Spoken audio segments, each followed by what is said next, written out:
Hello बच्चों। देखिए आज अभी मुझे एक विषय पर एक टॉपिक पर कुछ बात करना चाहता था आप बच्चों से।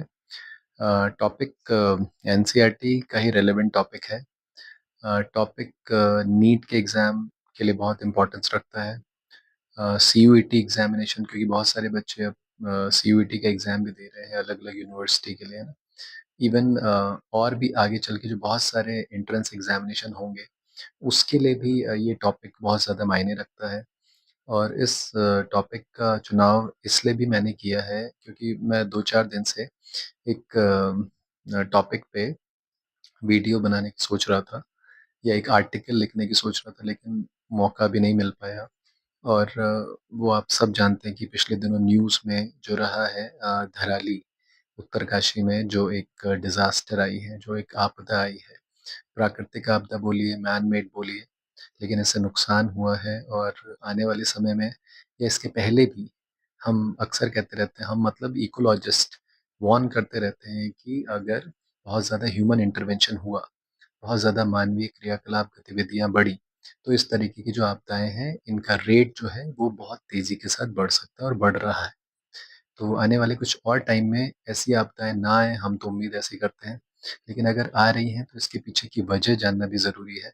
तो उससे इंडिकेट करता है एक टॉपिक जिसका नाम है biodiversity and it's conservation. Clear है? तो देखिए, इस टॉपिक में बेसिकली हम ये मतलब इकोलॉजी यूनिट का एक चैप्टर है, और आप कह सकते हैं कि आपकी एनसीईआरटी का लास्ट चैप्टर हो चुका है जब से एनसीईआरटी ने एनवायरमेंटल इशू नाम का जो चैप्टर था उसको डिलीट किया है। तो बायोडायवर्सिटी और उसका कंजर्वेशन, यानी हिंदी मीडियम के अगर बच्चों की हम बात करें तो जैव विविधता और उसका संरक्षण। तो इस चैप्टर में क्या-क्या बातें हैं, और देखिए 2 से 3 सवाल नीट में भी आते हैं, सीयूईटी एग्जामिनेशन भी, और तमाम एंट्रेंस एग्जामिनेशन, इवन हम यूपीएससी लेवल तक भी देखें तो बहुत ज़्यादा इंपॉर्टेंस रखता है एनवायरनमेंट एंड ये सारे इश्यूज, इकोलॉजी। तो बायोडायवर्सिटी और कंजर्वेशन चैप्टर को एनसीईआरटी के हिसाब से अगर हम देखें तो 10 पेज के अराउंड का ये चैप्टर है। और आप इस पेज में देखेंगे, इस चैप्टर में देखेंगे तो आपको ये सेगमेंटेड पार्ट में है। अगर हम मेजर 2 सेगमेंट इस चैप्टर के देखेंगे तो वो है, एक बायोडायवर्सिटी क्या है, उसको पूरा डिटेल में बताता है, और कैसे बायोडायवर्सिटी को संरक्षित करना है, ये चैप्टर उसके विषय में बताता है। उन्हीं को अलग-अलग पार्ट में बाँटा गया है। जैसे अगर कोई मुझसे बोले कि सर आप इसमें कौन-कौन से टॉपिक को बताना चाहेंगे एग्ज़ाम्पल के साथ, या पढ़ाते टाइम एज़ अ टीचर या पढ़ते टाइम एज़ अ स्टूडेंट, तो आपको कैसे पढ़ना है? तो सबसे पहले तो बायोडायवर्सिटी का एक इंट्रोडक्शन दिया गया है। बायोडायवर्सिटी के टाइप्स दिए गए हैं। बायोडायवर्सिटी जैसे अलग-अलग एरिया में कह सकते हैं पैटर्न, क्योंकि पूरे अर्थ पे जो पूरा बायोस्फीयर है, इसमें हर जगह एक जैसी बायोडायवर्सिटी तो नहीं है। तो इसका पैटर्न अलग-अलग है, अर्थ के अलग-अलग लैटिट्यूडनल ज़ोन पे जाएँगे, तो आपको इसका पैटर्न डिफरेंट दिखेगा। उसको बोलते हैं लैटिट्यूडनल ग्रेडिएंट, है ना? इसके अलावा यहाँ पे एक साइंटिस्ट का नाम है अलेक्जेंडर वॉन हम्बोल्ट। तो उन्हीं के बारे में आज मैं सोच रहा था कि जैसे एक बच्चे ने पूछा मेरे से कि फादर ऑफ इकोलॉजी सर, तो मैंने कहा देखो एनसीईआरटी में और नीट 2025 का सवाल भी है, father of Indian ecology professor Ramdev Mishra. उनकी पिक्चर भी बनी है, लेकिन फादर ऑफ इकोलॉजी कोई मेरे से बच्चा पूछता है तो उसके बहुत सारे आंसर हो सकते हैं। कोई ईपी ओडम को कहता है, कोई अर्न्स्ट हैकेल को कहता है, बट ऐसा नहीं है। ये सारे साइंटिस्ट के भी नेम कहीं-कहीं किसी ने टर्म दिया है इकोलॉजी, किसी ने उसको आगे एक्सप्लेन किया, डिस्क्राइब किया है। लेकिन फादर ऑफ इकोलॉजी जो वर्ल्ड वाइड साइंटिफिक कम्युनिटी मानती है, वो सर अलेक्जेंडर वॉन हम्बोल्ट, जो कि जर्मन ज्योग्राफर थे, ज्योग्राफी को जानते थे और एक नेचुरलिस्ट थे। तो उनको कहा जाता है फादर ऑफ इकोलॉजी, जो एक साइंटिफिक कम्युनिटी दुनिया भर की उनको ही मानती है। और फादर ऑफ इंडियन इकोलॉजी कौन है? प्रोफेसर रामदेव मिश्रा।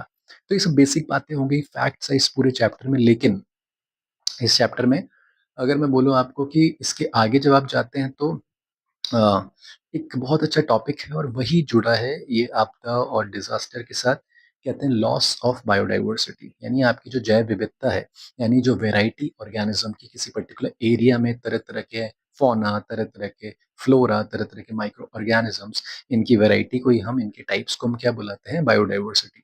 और अर्थ पे अलग अलग जोन में डाइवर्सिटी अलग अलग है, बायोडाइवर्सिटी। लेकिन अगर मैं पूछूं या अगर मैं बताऊं, ये एनसीईआरटी किस चीज को इंडिकेट कर रही है? Loss of biodiversity. क्लियर है? तो बायोडाइवर्सिटी का जो लॉस हो रहा है, तो देखिए अपनी जैव विविधता को, अपनी बायोडायवर्सिटी जो आपके चारों तरफ है, फ़ौना, फ़्लोरा की वैरायटी, उसको संरक्षित करेंगे, उसका कंज़र्व करेंगे, उसका कंज़र्वेशन करेंगे, तो आपके दिमाग में देखिए 2 बातें आती हैं। एक आता है कि why we conserve our biodiversity and how we conserve our biodiversity. 2 बातें हैं, यानी व्हाई एंड हाउ।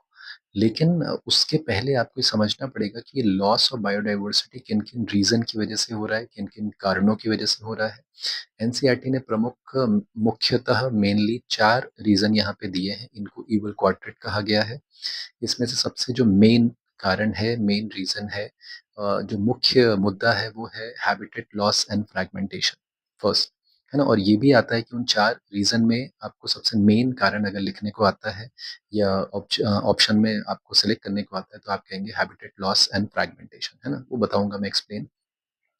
सेकंड आपको रीज़न वहाँ पे दिया है ओवर एक्सप्लॉइटेशन, थर्ड आपको दिया है एलियन स्पीशीज़ इन्वेजन और फोर्थ दिया है कोएक्सटेंशन।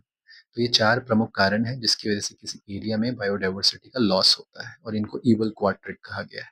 अच्छा, तो इसमें आपने गौर किया अगर ओवर एक्सप्लॉइटेशन, ओवर एक्सप्लॉइटेशन मतलब अत्यधिक दोहन, है ना? यानी किसी चीज़ को अगर आप बहुत ज़्यादा ज़रूरत से ज़्यादा यूज़ करते जाएँगे, आप लोग ने सबने एक स्कूल में पढ़ते होंगे, डिबेट होता होगा, क्विज़ होती होगी या कभी आर्टिकल लिखने को होता होगा या कभी कुछ ऐसा एक वर्ड सुना होगा सस्टेनेबल डेवलपमेंट, सतत विकास। तो यानी अब आजकल सभी लोग ज्ञान देते हैं, यूएन जो आपका यूनाइटेड नेशन डेवलपमेंटल प्रोग्राम है, उनके जो गोल्स हैं, उसमें भी ये सारी बातें बताई जाती हैं कि सतत विकास करना बहुत ज़्यादा ज़रूरी है, यानी कि डेवलपमेंट तो ज़रूरी है लेकिन सस्टेनेबिलिटी के साथ। यानी आप आज के समय जो आपके नेचुरल रिसोर्सेस हैं, उनका इस तरीके से इस्तेमाल करें कि वो फ्यूचर में भी आपके लिए रहें या आपकी जनरेशन के लिए रहें। तभी इस तरीके के विकास के साथ अगर हम जाते हैं तो उसको बोलते हैं सस्टेनेबल डेवलपमेंट यानी सतत विकास। लेकिन अ, अक्सर मैं क्लास में कहता हूँ बच्चों से कि किसी रिसोर्स का, नेचुरल रिसोर्स का या जो भी आप प्रकृति या नेचर आपको दे रही है, इकोसिस्टम सर्विसेज आपको मिल रही हैं, आप इसको यूज़ करें और इसको संरक्षित करें, ना कि इसका ओवर एक्सप्लॉइटेशन या अत्यधिक दोहन करें। ये चीज़ गलत हो जाती है और इंसान बहुत टाइम से ये करता जा रहा है ह्यूमन, और उसको नहीं पता लग रहा है इसके कॉन्सिक्वेंसेस क्या होंगे और कॉन्सिक्वेंसेस आ रहे हैं, बड़ी-बड़ी बीमारियों के रूप में आ रहे हैं, बड़ी-बड़ी आपदाओं के रूप में आ रहे हैं और हम कह देते हैं ये तो प्राकृतिक प्रकोप है, नेचुरल डिज़ास्टर है, बट ऐसा नहीं है, इसके पीछे मानवीय कारण है। इस बात को समझना पड़ेगा।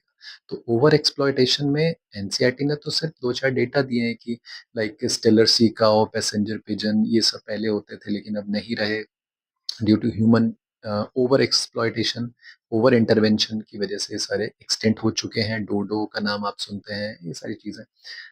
तो इस चीज़ से थोड़ा इतर अगर मैं जाऊँ और एक चीज़ बहुत बेहतरीन है, इसके लिए मैं ग्लोब का यूज़ करूँगा। देखिए, अक्सर मैं साथ में रखता हूँ इस चीज़ को।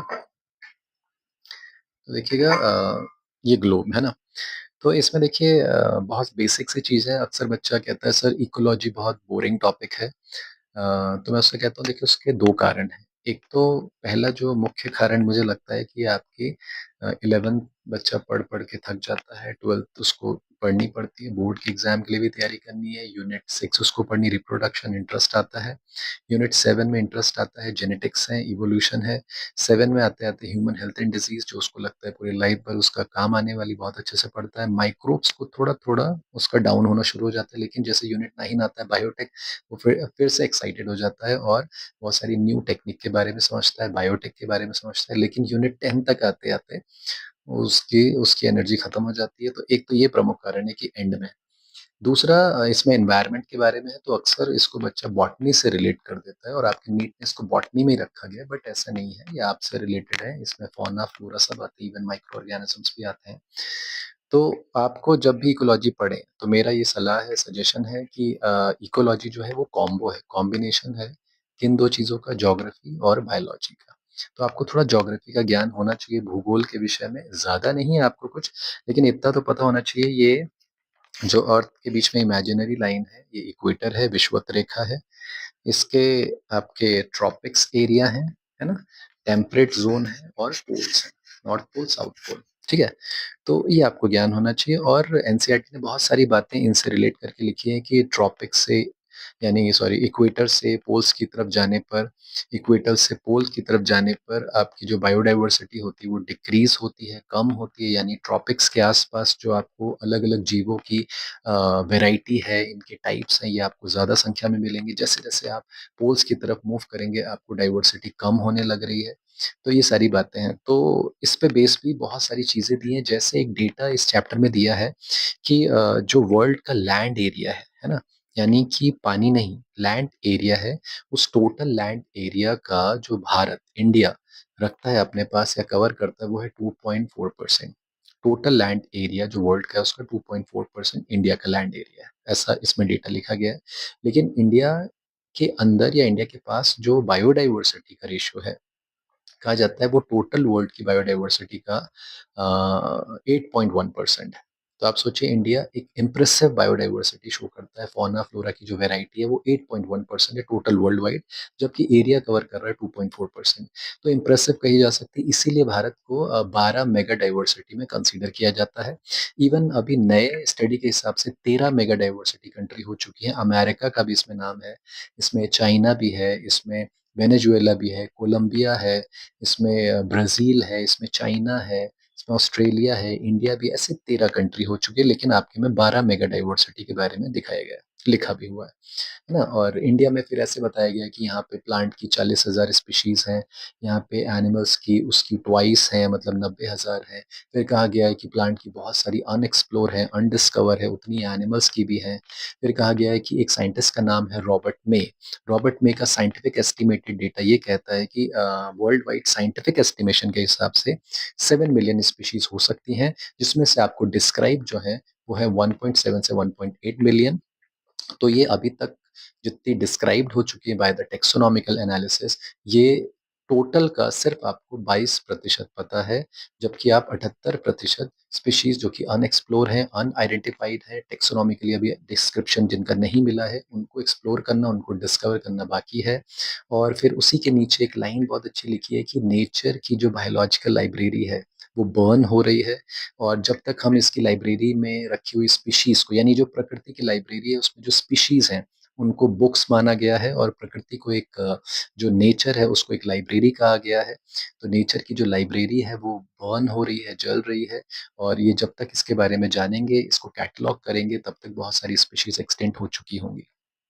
इसी को लेके एक ऑर्गेनाइजेशन का नाम है, उसका नाम है international union for conservation of nature and natural resources, IUCN। IUCN ये सारा डेटा देती है कि कौन सी स्पीशीज एक्सटिंक्ट हुई है, कौन सी स्पीशीज इंडेंजर्ड कैटेगरी में है, कौन सी स्पीशीज क्रिटिकली इंडेंजर्ड है, कौन सी वल्नरेबल कैटेगरी में है, कौन सी रेयर स्पीशीज में काउंट की जाती है। तो पूरी लिस्टिंग देती है। रेड लिस्ट भी अब आपके एनसीईआरटी के सिलेबस में ऐड हो चुका है, सीयूईटी के सिलेबस में भी रेड लिस्ट आ चुकी है। तो ऐसे बहुत सारे डेटा दिए हैं, लेकिन अब जिस डेटा की मैं बात करने जा रहा हूँ उसको ध्यान से सुनिएगा। जैसे मैंने यहाँ पे लैटिन अमेरिकन कंट्री देखिए, ग्लोब में दिख रही होगी, लैटिन अमेरिका है ये। लैटिन अमेरिकन कंट्री में एक नाम दिया है आपके एनसीईआरटी ने, कोलंबिया। भारत को तो आप जानते ही हैं, वहाँ पे कोलंबिया है, भारत है, न्यूयॉर्क है और ग्रीनलैंड है। ये 4 नाम दिए हैं, और ये दिया है किसमें, जो बायोडायवर्सिटी के पैटर्न है। बायोडायवर्सिटी का पैटर्न पूरे अर्थ में एक जैसा नहीं है, तो उसको बताने के लिए एक पॉइंट दिया लैटिट्यूडनल ग्रेडियंट। तो जैसे जैसे हम लैटिट्यूडनल, मतलब ये जो लैटिट्यूडनल लाइंस हैं आपकी, इनमें ग्रेडियंट मतलब डिफरेंस। तो जैसे जैसे हम अलग अलग लैटिट्यूडनल ग्रेडियंट पे जाएंगे, आपको बायोडायवर्सिटी में अंतर दिखना शुरू हो जाएगा। मैंने कहा इक्वेटर और उसके आसपास जो ट्रॉपिक और सब ट्रॉपिक है, यहाँ पे डाइवर्सिटी बहुत अच्छी होती है। जैसे जैसे आप टेम्परेट और पोल्स की तरफ जाते हैं, डाइवर्सिटी डिक्रीज होने लगती है। तो वहाँ इक्वेटर यानी लैटिन अमेरिकन कंट्री है कोलंबिया, देखिए यहाँ पे कोलंबिया है। कोलंबिया में बताया गया है कि बर्ड की जो स्पीशीज है वो 1400 स्पीशीज हैं, 1400 बर्ड की स्पीशीज अप्रोक्सीमेटली पाई जाती हैं, और ये अमेजोनियन रेन फॉरेस्ट का भी हिस्सा है। और कहा गया इक्वेटर के करीब है, तो डाइवर्सिटी बहुत अच्छी, क्योंकि बायोडाइवर्सिटी के लिए दो फैक्टर बहुत ज्यादा जरूरी हैं, एक है अत्यधिक वर्षा, हैवी रेनफॉल, और एक है टेम्परेचर, तापमान अच्छा होना चाहिए, बारिश भी अच्छी होनी चाहिए, तब उस जोन की, उस एरिया की बायोडाइवर्सिटी बहुत अच्छी रहेगी, ऐसा कहा जाता है। तो इस एरिया में ये दोनों चीजें, दोनों फैक्टर मिलते हैं। और कोलंबिया में मैंने कहा बर्ड की 1400 स्पीशीज हैं, जबकि वहीं भारत में, जो भारत है आपका, वो आपका, ये देखिए भारत है। तो इक्वेटर के करीब है, यानी ट्रॉपिक्स में, यानी भारत में भी कुछ ट्रॉपिकल पार्ट है और यहाँ पे वेस्टर्न घाट है, आपका इंडो बर्मन रीजन है। और इस एरिया में जो, या भारत में टोटल बर्ड की जो स्पीशीज है वो 1200 स्पीशीज बताई गई हैं। यही अमेजोनियन रेन फॉरेस्ट में जाएंगे तो 1300 स्पीशीज बर्ड की हैं। तो डेटा है ये सारे, ये आपको याद रखने पड़ेंगे। कभी मैच द कॉलम में ये पूछे जा सकते हैं, कभी इन डेटा को गलत करके आपसे पूछा जाएगा, लाइक अमेजोनियन रेन फॉरेस्ट में वो 1200 दे देगा, कोलंबिया में आपका 1300 दे देगा। तो आपको याद रखना है। इसी तरह जैसे जैसे आप इस ट्रॉपिक से ऊपर जाएंगे और एक कंट्री आती है नॉर्थ अमेरिका में, उसका नाम है न्यूयॉर्क, है ना। न्यूयॉर्क का डेटा दिया है। न्यूयॉर्क आपके इक्वेटर से अगर हम एंगल देखें तो 41 डिग्री नॉर्थ में मिलेगा। जैसे भारत जो आता है वो 23.5 डिग्री नॉर्थ में, ट्रॉपिक एरिया। तो वहाँ पे 1200 स्पीशीज लिखी है। न्यूयॉर्क में जाएंगे तो 41 डिग्री नॉर्थ में आएगा और वहाँ पे 105 स्पीशीज बर्ड की पाई जाती है, ऐसा डेटा है। जैसे जैसे आप ऊपर जाएंगे और ज्यादा, यहाँ पे आपको मिलेगा ग्रीनलैंड। यहाँ पे एक एरिया है ग्रीनलैंड, डेनमार्क का पार्ट है, डेनमार्क की टेरिटरी है ग्रीनलैंड। और ग्रीनलैंड आएगा आपका 71 डिग्री नॉर्थ, और यहाँ पे 56 स्पीशीज बर्ड की हैं, ऐसा डेटा है। तो आप समझ सकते हैं इक्वेटर से जैसे पोल्स की तरफ जा रहे हैं तो बायोडाइवर्सिटी डिक्रीज होती है, कम होने लगती है। तो ये लैटिट्यूडनल ग्रेडियंट नाम के टॉपिक में दिया है, जो कि बायोडाइवर्सिटी के पैटर्न को डिफाइन करता है। और इसी बायोडाइवर्सिटी के पैटर्न को डिफाइन करने के लिए ही फादर ऑफ इकोलॉजी यानी सर अलेक्जेंडर वॉन हम्बोल्ट ने एक लॉ बताया था, उसका नाम, उस प्रिंसिपल के बारे में दिया है, स्पीशीज एरिया रिलेशनशिप। इसके बारे में मैं अगले वीडियो में आपको डिस्क्राइब करूंगा। ठीक है। देखिए, एक कोट है, एक स्टेटमेंट है, अक्सर मैं क्लास में उसका यूज करता हूँ और अपने आर्टिकल में भी कहीं कहीं उसका यूज करता हूँ। वो है कि we are not moving towards our destruction, we are accelerating towards our destruction, है ना। तो अब समझिए इस चीज में कि हम अपने डिस्ट्रक्शन की तरफ, विनाश की तरफ सिर्फ मूव नहीं कर रहे हैं, हम बहुत तेजी के साथ उस तरफ बढ़ रहे हैं।